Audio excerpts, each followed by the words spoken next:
para insistirle, tenemos muy buenas entrevistas hoy que consiguió recabar el director de Sin Censura, el periodista Vicente Serrano, ahí en el Senado de la República. Ayer fue un día muy fuerte para Sin Censura porque Vicente consiguió estar en la mañanera con la doctora Claudia Sheinbaum, la presidenta le concedió algunas respuestas.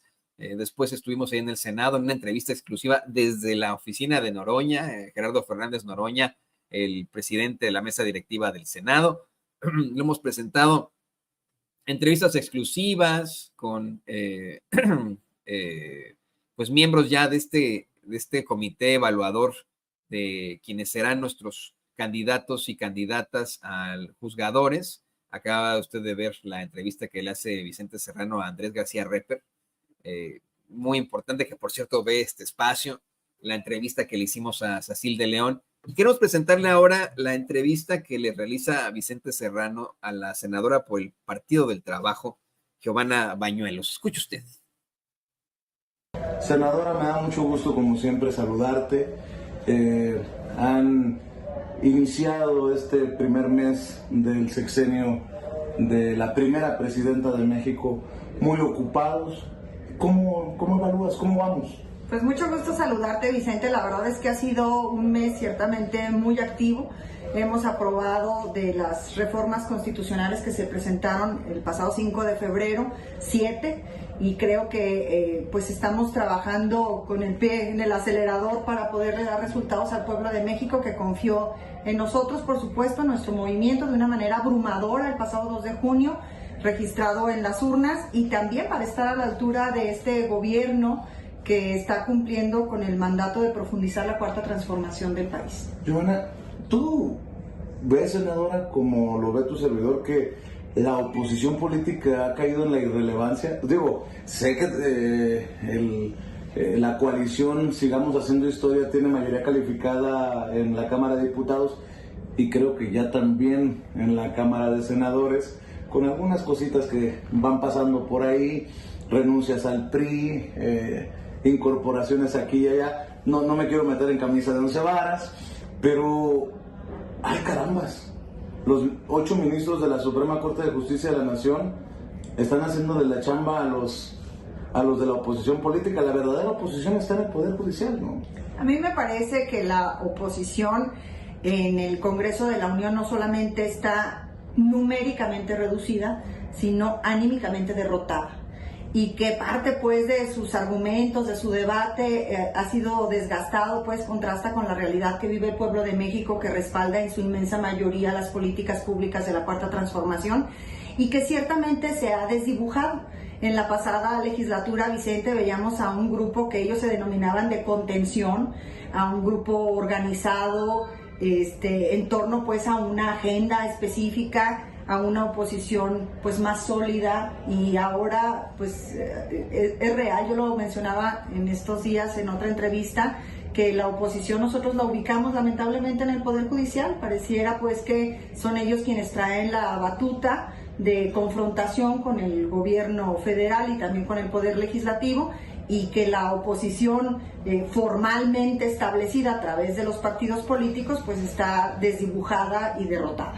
Pues es que como no, pues Alito Moreno, Marco Cortés, ya el colmo Ricardo Anaya. Digo, con mucho respeto, porque además se paran a platicar cuando los buscamos en Sin Censura, sí se atreven, sí se animan a hablar sin censura. Pero hablando del Poder Judicial, recuerdo a Juan Carlos Monedero, que en algún momento me dijo: los monstruos vienen vestidos con toga. Y eso me lo dijo ya hace un par de años. ¿Tú crees que se animen a una locura por la desesperación? Se maneja ya que si la destitución hasta de la presidenta, me parece una tontería. Hoy se lo preguntaba en la mañanera y literalmente pues la presidenta se ríe, ¿no? Del nivel de desesperación que trae. ¿Cómo ves? A mí me parece que se han excedido, no solamente en su actuar, en sus facultades, sino también en lo virulento, en lo violento que ha sido el posicionamiento después de enfrentar pues la reforma más profunda, Vicente, que estamos viviendo en el Poder Judicial.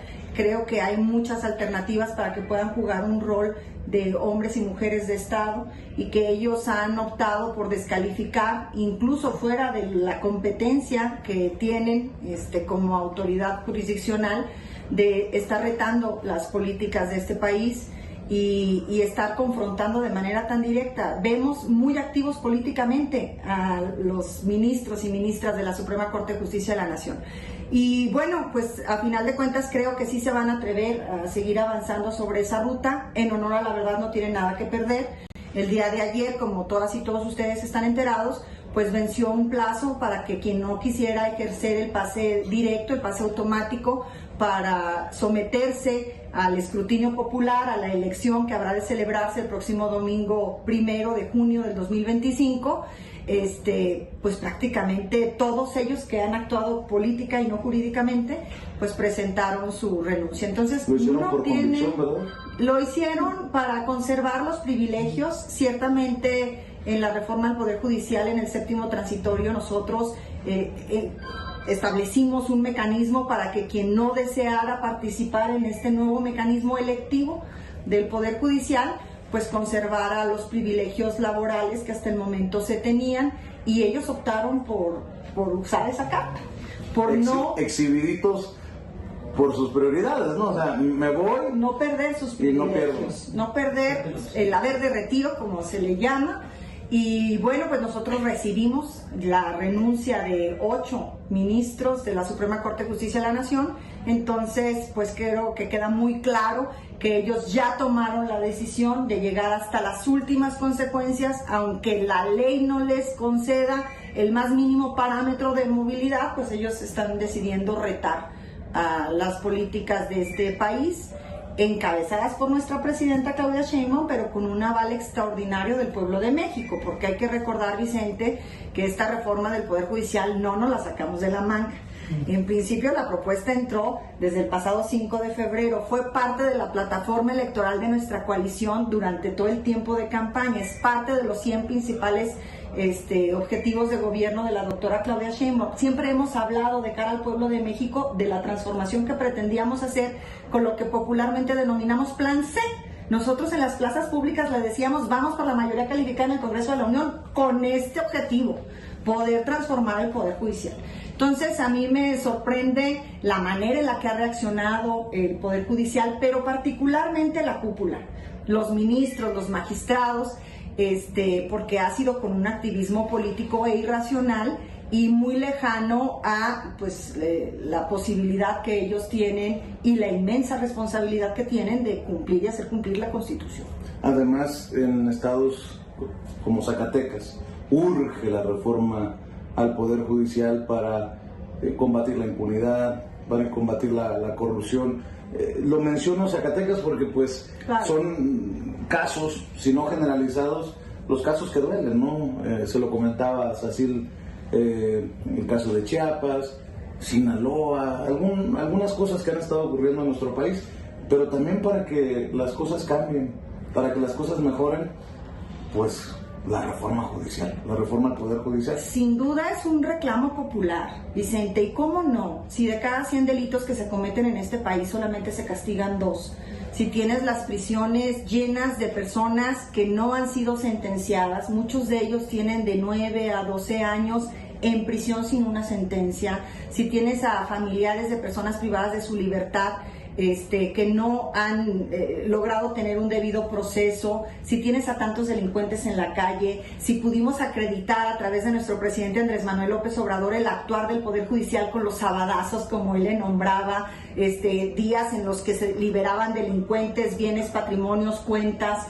¿Cómo no va a estar el pueblo molesto si sabe que se están haciendo todos los esfuerzos en el Ejecutivo por poder tener coordinación con todas las policías desde el ámbito municipal al federal, en el Legislativo por adecuar tu marco jurídico para que las sanciones sean más severas, para que tengan menos rango de actuación los delincuentes, pero que siempre encontraban la puerta de salida a través de jueces y ministras y ministros corruptos que por vicios en el proceso, pues evidentemente no podían mantener presos o privados de la libertad a los delincuentes que tanto daño le están haciendo a nuestro país. Entonces la gente reclama una transformación profunda del Poder Judicial y nosotros estamos actuando en consecuencia a ese reclamo, Vicente. Para cerrar, Giovanna, ¿qué ves?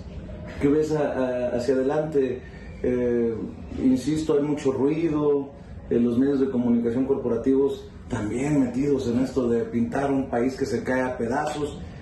¿Qué ves de la mano de la presidenta Claudia Sheinbaum? Bueno, en principio veo con orgullo y con admiración a una presidenta muy plantada en su posición, muy cierta de lo que el país necesita, conocedora de los problemas de México, pero también de sus soluciones, una mujer que no se ha dejado amedrentar, que está siendo víctima de una guerra mediática terrible que no ha impactado ni en nuestra moneda, ni en nuestra economía, ni en absolutamente nada. Yo creo que estamos bajo el mandato de una mujer preparada, extraordinaria, con carácter para poder sacar a México de este conflicto en materia de seguridad que tenemos, que creo que es el problema más sentido de las mexicanas y de los mexicanos.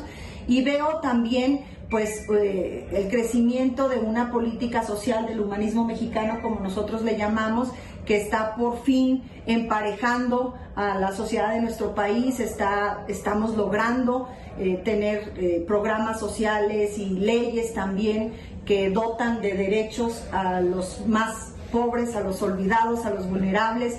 Estamos nosotros contentos, agotados ciertamente, Vicente, porque como lo dijimos al inicio, ha sido un mes muy agotador en cuanto a la actividad legislativa, pero imagínate la satisfacción de llegar a casa y decir, ahora ya es un derecho constitucional la vivienda digna, los jóvenes van a tener derecho no solamente a adquirir su patrimonio, sino hacerlo desde el arrendamiento y que se les garantice una venta. Ahora ya las mujeres de 60 a 64 años tendrán la posibilidad de tener un programa universal. Estamos blindando a nuestros adultos mayores, estamos dotando de derechos a las personas con capacidades diferentes. Es una enorme satisfacción y yo creo que esto no sería posible sin una mujer con la visión que tiene nuestra presidenta de la República y sin esa sensibilidad que sin duda también habrá de ser el rostro de este nuevo sexenio en nuestro país. Senadora Giovanna Bañuelos, le agradezco mucho siempre la amistad, la generosidad con la que siempre nos ha tratado y estamos al pendiente porque sabe que se le respeta y se le admira. Se te admira y se te respeta igualmente, querido Vicente. Muchísimas gracias. Es la senadora por el estado de Zacatecas, hablando con nosotros sin censura. Hasta pronto. Ahí está, Giovanna Bañuelos aquí en Sin Censura y le tendremos mucho más a medida que vaya avanzando el día. Pero mientras tanto,